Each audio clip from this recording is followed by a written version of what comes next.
Il est 15 heures, merci de nous rejoindre pour suivre avec nous ce journal dont voici les principaux titres. Le chef de l'État Ismaël Omar Guelleh a procédé aujourd'hui à l'inauguration de l'hôpital de la police nationale. L'aide humanitaire parachutée sur la bande de Gaza, l'ONU tire la sonnette d'alarme concernant une famine à Gaza. Bonjour à tous, c'était les titres. Place au développement. Le président de la République Ismaël Omar Guelleh a procédé aujourd'hui à l'inauguration officielle de l'hôpital de la police nationale. Le service de santé de la police nationale a connu un progrès considérable sous l'impulsion du président de la République. Depuis longtemps, le dispensaire de la police nationale, au quartier 6, est la principale structure de soins de santé primaire pour les policiers et leurs familles. Une évolution remarquable, tant en ressources humanitaires qu'en infrastructures et en équipements est enregistré depuis sa création en mars 2021 dans le centre médico-chirurgical de la police nationale constitue le point de départ d'une série de transformations et d'innovations pour répondre aux besoins des patients affiliés à la police et à la population civile sur plusieurs domaines.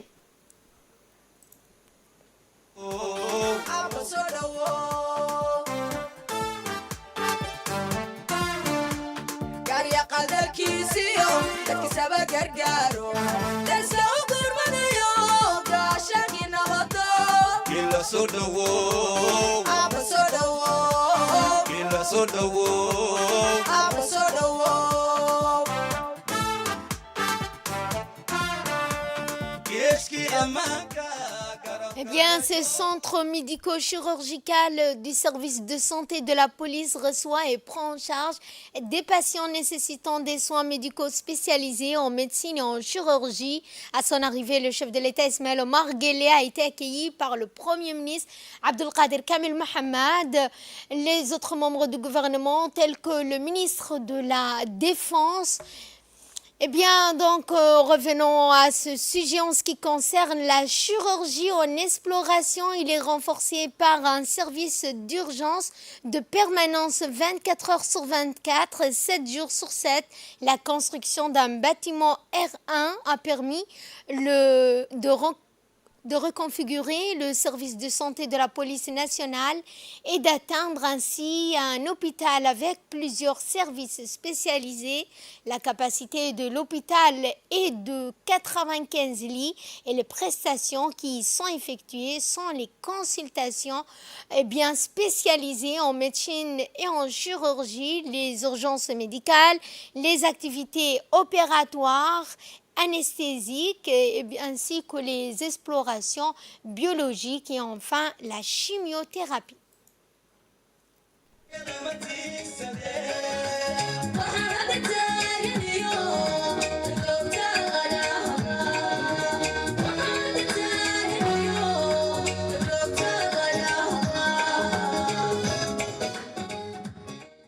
L'hôpital de la police nationale a apporté une valeur ajoutée au plateau technique à l'échelle nationale, notamment par la mise en place de la chimiothérapie à 0 francs grâce à l'assurance maladie universelle, la confection des fistules artério-vénéneuses pour les hémodialysés et pour autres charges, la prise en charge également des malformations et la rééducation, notamment en ce qui concerne la réduction considérable des évacuations.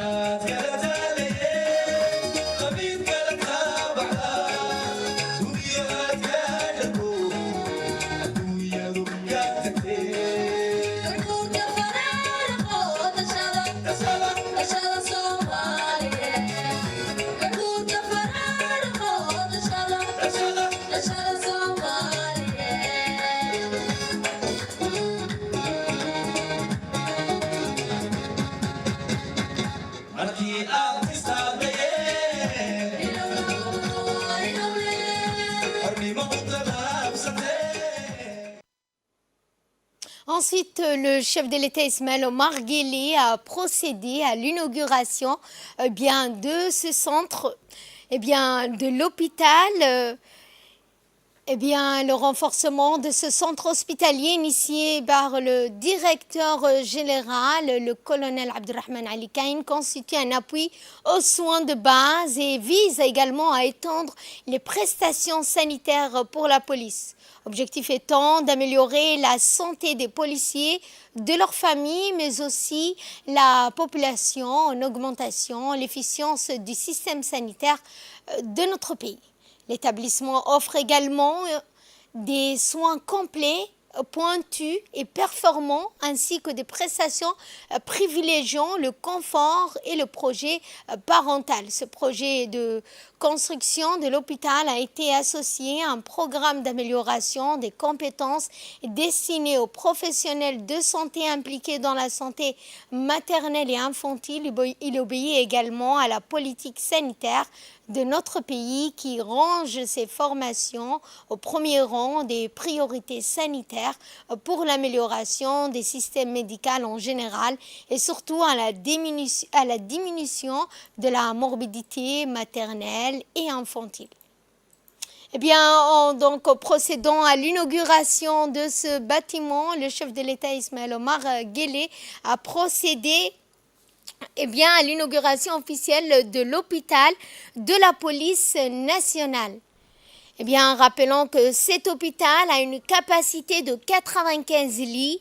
Les prestations qui y sont effectuées sont les consultations spécialisées en médecine, en chirurgie, les urgences médicales, les activités opératoires.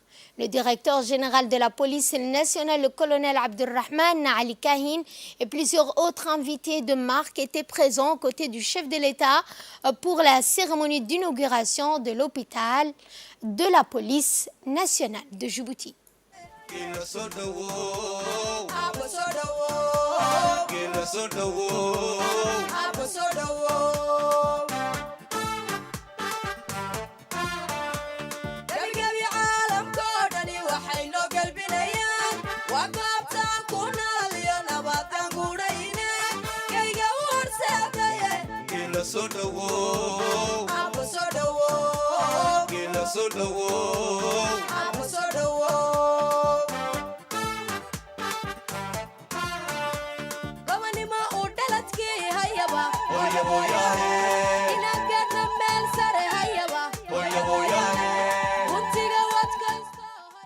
À travers son service d'urgence opérationnelle tous les jours de la semaine, ce centre hospitalier de la police nationale s'inscrit dans ses activités dans la continuité, mais sans doute que son mérite le plus illustre réside dans la propension à prodiguer des soins en chimiothérapie, un traitement qui requiert jusqu'ici un déplacement à l'étranger.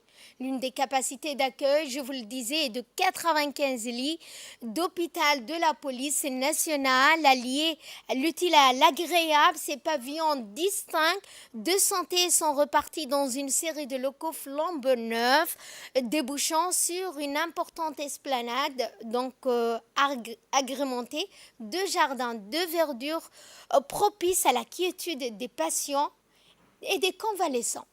Et dans une réaction, Dr Mayoub Abdallah Mayoub, médecin-chef de l'hôpital de la police nationale, chirurgien en cardiovasculaire, a fait notamment... Je suis le lieutenant-colonel Dr Mayoub, chirurgien thoracique et cardiovasculaire, médecin-chef des services de santé de la police nationale. Aujourd'hui, nous avons reçu, c'est un grand jour pour nous, c'était un grand honneur de recevoir le président de la République qui a inauguré cet hôpital. Cet hôpital a tout de spécifique. Il a commencé de zéro pour arriver à un hôpital de niveau 3. Et la pancartier derrière moi explique exactement tout ce qui s'est passé. Actuellement, nous sommes un hôpital de niveau 3, pluridisciplinaire, et la cerise sur le gâteau qui est la maternité. Donc nous ne comptons pas s'arrêter là et on espère, Inch'Allah, être un hôpital à vocation sous-régionale. Et dans notre politique de fonctionnement, selon les instructions du directeur général de la police, la vision éclairée de son Excellence, le président de la République, Ismail Omar Guelleh, qui suit ses projets depuis sa création jusqu'à aujourd'hui. Nous le remercions énormément de sa présence. Dans une déclaration faite à l'issue de la cérémonie d'inauguration de l'hôpital de la police nationale, le président de la République, Ismail Omar Guelleh, s'est réjoui du profil établi de ce centre de santé à accroître l'offre médicale sur le territoire national. Il fit également état de sa volonté d'apporter toujours un appui constant au succès à cet établissement médical. Enfin, le président de la République, Ismail Omar Guelleh, s'est félicité et félicite également la Direction générale de la police et l'ensemble du personnel de l'hôpital pour leurs efforts de concrétisation et la mise en œuvre de cet hôpital équipé en technologie de pointe. L'hôpital, a-t-il dit, de la police nationale a apporté une valeur ajoutée au plateau technique à l'échelle nationale, notamment par la mise en place de la chimiothérapie à 0 francs grâce à l'assurance maladie universelle, la confection des fistules artério-veineuses pour les hémodialysés et autres prises en charge, notamment en ce qui concerne le thoraco-vasculaire, la prise en charge également des malformations. Dans l'actualité également, le ministre de la Justice, Ali Hassan Bahdon, a reçu ce matin dans son cabinet la délégation de l'Union européenne auprès de l'IGAD et le président de la CNDH à Djibouti. Les deux parties ont discuté sur les voies et moyens de suivi, de mise en œuvre des besoins et des recommandations de l'examen périodique universel, rappelant que Djibouti a été félicité par le biais de la CNDH qui a déployé des efforts considérables en termes de promotion, de protection des droits humains. Il y a lieu d'ajouter que la délégation de l'Union européenne auprès de l'IGAD a accordé une mission d'assistance technique qui, sans nul doute, permettra à la CNDH de gagner en expertise et de permettre également de comprendre les enjeux des actions qui seront entreprises sur une stratégie de 4 ans. Et l'ambassadrice de l'Union européenne a, dans une intervention, rappelé l'objectif principal de cette rencontre et avec le ministre de la Justice. D'une rencontre qui a été vraiment très fructueuse avec Monsieur le ministre de la Justice et Monsieur le président de la CNDH. L'Union européenne a en ce moment une équipe de 3 experts qui vont appuyer la CNDH dans sa stratégie en matière des droits de l'homme. Et nous avons donc échangé avec Monsieur le ministre pour connaître un peu son analyse, sa perspective, ses points de vue, et donc avoir un peu une orientation du cadre du travail que nous allons faire ensemble tout au long des mois qui viennent. Et je dois dire déjà que je peux féliciter Djibouti parce qu'il y a beaucoup de choses qui se sont faites en termes des droits de l'homme, des choses dont finalement on se rend compte qu'ils ne sont pas toujours connus de tous, et j'espère que cette mission contribuera aussi à consolider un peu tout ce travail qui a été fait, notamment dans le cadre de la revue périodique universelle, pour appuyer le pays dans ses choix et ses actions futures. Quant au président de la CNDH, il a remercié la délégation de l'Union européenne, plus particulièrement l'ambassadrice qui n'a pas donc ménagé d'efforts pour apporter son soutien et son assistance technique. Nous avons évoqué les voies et moyens de poursuivre la mise en œuvre les suivis de la mise en œuvre des recommandations de l'examen périodique universel. Notre pays, c'est vrai, a été félicité, les efforts réalisés dans les domaines des droits de l'homme ont été tous reconnus, mais loin de s'endormir sur nos lauriers, nous continuons à œuvrer pour la promotion et la protection des droits humains.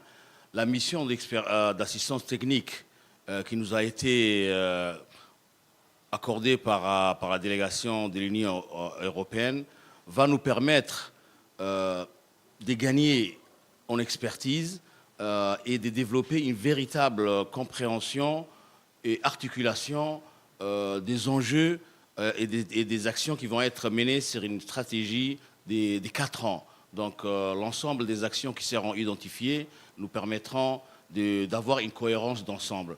Donc je tenais à remercier la délégation de l'Union européenne et son Excellence l'ambassadrice Sylvie Tabès, vraiment qui est à notre écoute, qui nous a apporté aussi vraiment une équipe d'experts qui ont une très bonne expérience à travers beaucoup des pays dont nous avons des similarités, des situations plus ou moins comparables et qui, nous l'espérons, nous apporteront beaucoup.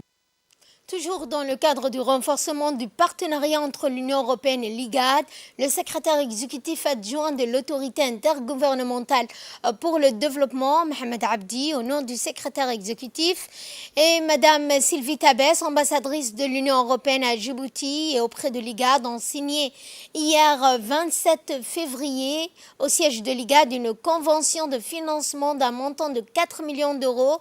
Force est de constater que ce soutien financier témoigne de la reconnaissance de l'Union européenne, du rôle de l'IGAD dans la promotion du développement régional de la paix dans la Corne de l'Afrique. Cet accord de financement reflète également un engagement commun en faveur de la stabilité, de la sécurité, du développement dans la région de l'IGAD. L'événement symbolise la confiance de l'Union européenne dans la capacité de l'IGAD à susciter des changements massifs, reflétant sa conviction que le soutien de l'IGAD est un investissement dans la Corne de l'Afrique plus pacifique et plus prospère. Dans l'actualité également, le ministre de l'Énergie, Younis Ali Guedi, à la tête d'une importante délégation, a pris part à Nairobi, au Kenya, à la 18e réunion du Conseil des énergies des ministres de l'énergie des pays membres du pôle énergétique d'Afrique orientale. Cette rencontre de haut niveau qui avait pour but de soutenir le développement du secteur de l'énergie ainsi que l'intégration des systèmes électriques nationaux dans la région est-africaine. Les points inscrits à l'ordre du jour de ces assises portaient sur l'examen des résultats de l'évaluation de la faisabilité du changement proposé par cette structure. Dans un mot prononcé à cette occasion, le ministre de l'Énergie a affirmé que notre pays souscrit parfaitement à la vision de l'IAPP et soutient ses efforts constants à optimiser l'utilisation des ressources énergétiques propres disponibles dans la région au profit de nos populations, a-t-il indiqué, pour l'atteinte des objectifs de réduction du coût de production. Dans le cadre des opérations de contrôle des prix des denrées alimentaires de première nécessité au niveau de la commune de Balbala, au quartier Cheikh Moussa précisément, les inspecteurs du ministère du Commerce et du Tourisme ont effectué ce matin des opérations de contrôle des prix et de la qualité de ces produits. L'objectif de ces opérations de grande envergure consiste à s'assurer d'une part du respect des prix fixés par le ministère du Commerce et d'autre part de la qualité des produits alimentaires commercialisés. Lors de cette mission, les inspecteurs ont sillonné les points de vente. À l'issue de ces inspections, les contrôleurs ont constaté des hausses de prix non justifiées au niveau de certains lieux de commerce. Les produits alimentaires ayant fait l'objet de spéculations sont le sucre, la farine, le lait en poudre, l'huile alimentaire et le pétrole lampe. Arta, cette fois, avec la cérémonie du lancement de la campagne de masse sur la communication pour le changement social, comportemental, pour l'éducation parentale, sur l'éducation préscolaire et le développement intégré des jeunes enfants. Pour avoir le soutien des parents, des enseignants, de la communauté en général dans l'atteinte de ces objectifs, le projet en collaboration avec l'Union nationale des femmes djiboutiennes lance dans un premier temps une campagne nationale pour la communication, pour le changement des comportements sociaux, mais aussi sur un certain nombre de thématiques dans l'éducation préscolaire, l'apprentissage à travers le jeu, l'engagement communautaire, le développement de la petite enfance et le suivi des enfants. Cette campagne vise également à s'appuyer sur des messages de communication produits en amont par une consultante en communication. Dans un second temps, il est prévu de conduire des séances d'information parentale à travers des causeries éducatives en se basant sur le guide et les modules élaborés par les projets Jouer pour apprendre. C'est de contribuer à changer la perception des parents et des communautés en général sur 5 thématiques principales. Le premier aspect, c'est le développement de l'enfant, le développement du petit enfant. Ce développement, il est important de lui assurer à l'enfant un développement holistique et harmonieux, un développement global, à travers des soins, non seulement la santé, généralement on se focalise sur la santé, mais il n'y a pas que la santé. Il y a également la nutrition de l'enfant, qui est important. Il y a également l'éveil de l'enfant pendant qu'il est tout petit. Il y a également l'éducation. Il ne faut pas attendre l'éducation primaire, l'éducation préscolaire. Quant au préfet de la région, il a indiqué l'importance de l'éducation préscolaire pour le développement intégré du jeune enfant. Le contact avant que ce lancement ait eu lieu, on a eu des prises de contact avec Madame la directrice et le chef de projet de l'ISAID. Donc, je remercie l'ISAID, partenaire du ministère de l'Éducation nationale, et tous ceux qui ont participé de près ou de loin ou qui participeront à l'avenir. Et dimanche dernier à Randa, Randa a accueilli son nouveau préfet, M. Ali Aboubakar, dans une atmosphère d'hospitalité et d'accueil chaleureux. La cérémonie de passation qui s'est tenue dans les locaux administratifs de la même sous-préfecture. Sous la supervision du préfet adjoint, M. Habib Jilani, qui a officiellement installé le nouvel officiel dans son fauteuil en présence du chef du village de Randa, ainsi que des autorités traditionnelles de cette localité. Il faut souligner que M. Ali Aboubakar, fonctionnaire cadre de la préfecture de Tadjoura, investi dans une nouvelle fonction en tant qu'administrateur de l'État dans la sous-préfecture de Randa. Les sages et la communauté de Randa en clôturant cet événement par un recueillement pour qu'Allah lui facilite la responsabilité dont il est appelé à assumer.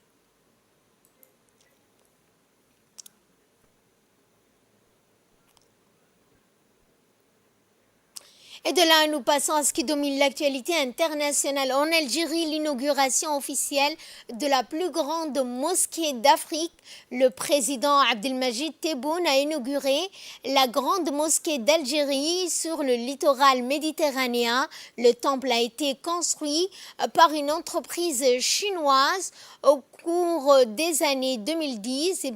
Il est doté du plus haut minaret du monde qui mesure 265 mètres. La plus grande mosquée d'Alger est la plus grande en dehors des villes les plus sacrées de l'islam. Elle possède une salle de prière pouvant accueillir 120 000 personnes. Je vous le disais dans les titres, l'ONU tire la sonnette d'alarme, l'aide humanitaire parachutée sur la bande de Gaza. Plusieurs avions égyptiens, qataris et jordaniens ont largué des caisses d'aide humanitaire sur la ville de Rafah et de Khan Younes, où des centaines de milliers de Gazaouis ont trouvé refuge ces derniers mois face aux attaques de l'armée israélienne. L'ONU s'alarme d'une famine généralisée presque inévitable dans l'enclave palestinienne, notamment dans le nord. Depuis le 23 janvier, aucun convoi n'a pu se rendre dans la ville de Gaza, où de milliers de personnes survivent dans des conditions misérables selon les Nations Unies. Pourtant, il y a un mois, la Cour internationale de justice a exigé qu'Israël prenne des mesures nécessaires pour améliorer la situation humanitaire à Gaza. Mais d'après plusieurs agences, dont l'UNICEF, la Croix-Rouge et Oxfam, la situation y empire de jour en jour. Une inquiétude fut également discuté lors de la dernière session du Conseil de sécurité de l'ONU. Deux groupes de défense des droits de l'homme ont donc accusé Israël de continuer de bloquer l'aide malgré la décision de la CIJ. C'est sur ce point que ce journal touche à sa fin. Merci à vous de nous avoir suivis. Excellent après-midi à toutes et à tous.